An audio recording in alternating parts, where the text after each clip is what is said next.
राधा स्वामी जी, एक बार का जिक्र है। एक साहूकार था जो अपने कारोबार में अन्य लोगों से बहुत भिन्न था। उसे पूरे गुरु की खोज थी जो उसे सत्य का ज्ञान दे सके। उन दिनों गुरु नानक देव का नाम हिंदुस्तान के कोने कोने में फैल चुका था। उस साहूकार को उसने मिलने की बहुत चाह थी, क्योंकि उसे विश्वास था कि वे उसे रूहानी भेद पाने का तरीका बता सकते हैं। गुरु नानक देव की जगह जगह की यात्रा करते हुए संयोग से उस साहूकार के गांव में आ पहुंचे। उन्होंने कुछ दिनों तक उसी गांव में रहने का फैसला किया। सैकड़ों लोगों ने उनके संगत सत्संग से लाभ उठाया और नामदान की प्राप्ति की। इनमें वह साहूकार भी शामिल था। साहूकार के घर के पास उसका एक बहुत ही पुराना गहरा मित्र रहता था, जिसका नाम था रामदास। वह भी साहूकारी करता था। गुरु नानक देव के बारे में उसने बहुत कुछ सुन रखा था, इसलिए वह भी उनका सत्संग सुनने का इच्छुक था। एक दिन दोनों मित्र एक साथ उस महान संत के चरणों में बैठकर सत्संग सुनने के लिए निकल पड़े। लेकिन रास्ते में रामदास की नज़र उस एक वेश्या पर पड़ी और वह उसके रूप और हाव भाव पर मोहित होकर उसकी ओर खींचा चला गया। उसके मित्र ने उसे रोकने की कोशिश करते हुए कहा, भले आदमी, मुक्ति के आनंद को छोड़कर नरक की आग में मत कूदो। लेकिन उसका तर्क कुछ काम न आया। आखिरकार साहूकार अकेला ही सत्संग में चला गया। रोज ऐसा ही होता रहा। दोनों दोस्त घर से इकट्ठे निकलते। रामदास वैसे के पास रुक जाता और साहूकार सत्संग में पहुंच जाता। रामदास गिरावट की ओर चलता गया और उसके रास्ते को गुरु नानक साहिब के प्रति भक्ति और श्रद्धा दिन प्रतिदिन बढ़ती गई। साहूकार अपने मित्र को रोज सही रास्ते पर लाने का यत्न करता, पर रामदास ने दुराचार का रास्ता नहीं छोड़ा। एक महीना बीत गया। एक दिन साहूकार ने रामदास से कहा, आज गुरु साहिब संगत को प्रसाद देने वाले हैं। एक बार तो अपने कुकर्मों को छोड़कर मेरे साथ चलो। कोई कितना ही बड़ा पापी और गुनाहगार क्यों न हो, उसके मन का रुख बदलने के लिए एक सत्संग ही काफ़ी होता है। दोस्ती की के नाम पर मैं तुम्हें विनती करता हूँ कि आओ, आज मेरे साथ चलो। सत्संग में जाकर ही तुम समझ सकोगे कि संतों की संगति में क्या लाभ होता है और उनमें कितना आनंद प्राप्त होता है। रामदास ने बात सुनी की अनसुनी कर दी।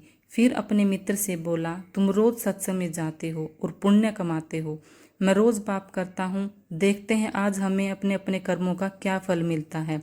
ठीक दोपहर को तुम मेरे घर आ जाना, दोनों बैठकर अपना अपना हाल बयां करेंगे। यह कहकर रामदास जल्दी से वैश्या के घर पहुंचा, पर वह घर पर नहीं थी। निराश होकर वह वापस अपने घर आया और अपने मित्र का इंतजार करने लगा। उस दिन सत्संग में और उसके बाद कुछ बातचीत में साहूकार इतना खो गया था कि उसे बीतने का पता ही नहीं चला। इसलिए उसे घर पहुंचने में ज़्यादा देर लग गई। मित्र का इंतजार करते करते समय बिताने के लिए रामदास ने अपनी छड़ी से जमीन को कुरेदना शुरू कर दिया। जमीन नरम थी, इसलिए मिट्टी निकलती गई। थोड़ी देर के बाद छड़ी एक मिट्टी के गड्ढे से टकराई, जिसके मुंह पर ढक्कन लगा हुआ था। रामदास ने ढक्कन हटाया तो देखा कि ऊपर ही एक सोने की मोहर पड़ी है। यह सोचकर कि पूरा घड़ा मोहरों से भरा होगा, उसने जल्दी से उसी जमीन में से निकाल लिया। पर जब उसने देखा कि उसमें केवल एक मोहर है और बाकी सब कोयले के टुकड़े हैं, तो वह बहुत निराश हुआ। खुद को दिलासा देते हुए उसने कहा कि चलो, बिना मेहनत किए एक मोहर तो मिली। उसी समय उसका मित्र लंगड़ाता हुआ चला आया। वह दर्द से बहुत परेशान दिखाई दे रहा था। तुम्हें क्या हुआ? रामदास ने पूछा। क्या बताऊं, अचानक एक लंबा शूल मेरे पैर में चुभ गया और मैं जख्मी हो गया। बदकिस्मती से शूल अंदर ही टूट गया, जिसमें दर्द और भी बढ़ गया। इस पर रामदास हंसा और बोला, मेरे भाई, अब तुम खुद ही देख लो कि सत्संग में जाकर तुम्हें क्या मिला और पाप करने से मुझे क्या हासिल हुआ। तुम सूल की पीड़ा से चिल्ला रहे हो और मुझे सोने की मोहर मुफ्त मिल गई है। क्या तुम अब भी सत्संग का गुणगान करते रहोगे? ये शब्द चाहे एक ऐसे व्यक्ति ने कहे थे जिसे संतों के सत्संग के आनंद का जरा भी अनुभव नहीं था। फिर भी साहूकार के मन में शंका पैदा हो गई।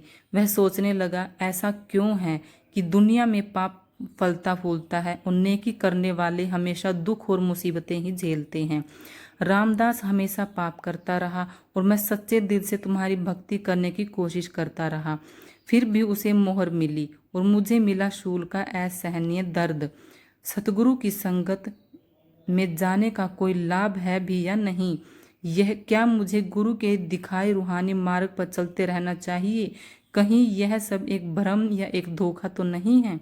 बहुत देर रामदास के साथ इस विषय पर बातचीत करने के लिए उसके मन में विचार आया कि क्यों न गुरु साहिब के पास जाकर उन्हीं से इस पहेली को सुलझाने की प्रार्थना की जाए।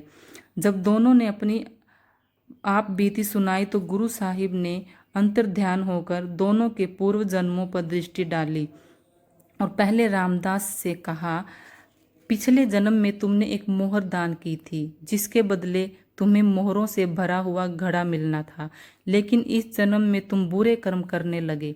जैसे ही तुम कोई पाप करते थे, एक सोने की मोहर का कोयला बन जाता था।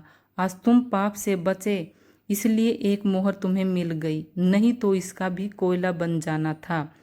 फिर गुरु साहिब साहूकार की ओर मुड़े और बोले, पिछले जन्म में तुम एक बेरहम बादशाह थे जिसके हुक्म से हजारों लोगों को मौत के घाट उतार दिया गया था।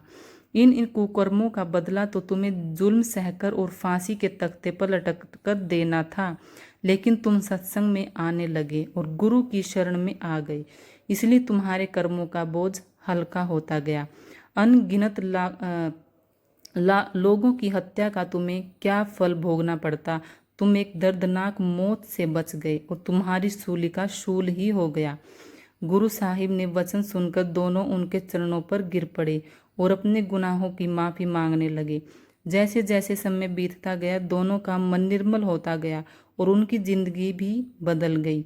दोनों साध संगत की सेवा और गुरु भक्ति में अपना अपना समय बिताने लगे।